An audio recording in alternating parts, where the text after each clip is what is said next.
महानगरपालिका परिसरामध्ये आता निवडणुकीचं रणशिंग फुंकण्याआधी राजकीय लढाई सुरू झाली आहे। मुंबईतल्या प्रतीक्षा नगरमध्ये रस्त्याच्या डांबरीकरणावरून मनसे आणि भाजपमध्ये आरोप प्रत्यारोप सुरू झाले।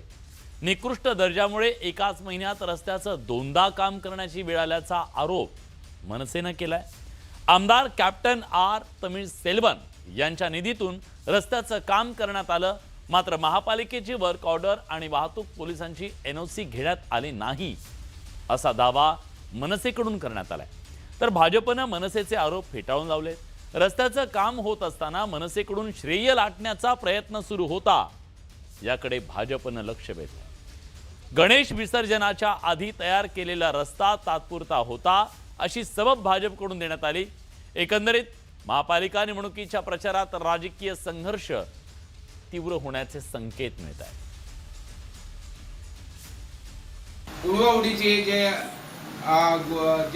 ठेकेदार आम्हाला जे उत्तर देत होते त्यांच्यावर कडक कारवाई झाली पाहिजे आणि हा रस्ता एकदम सीसी रोड झाला पाहिजे।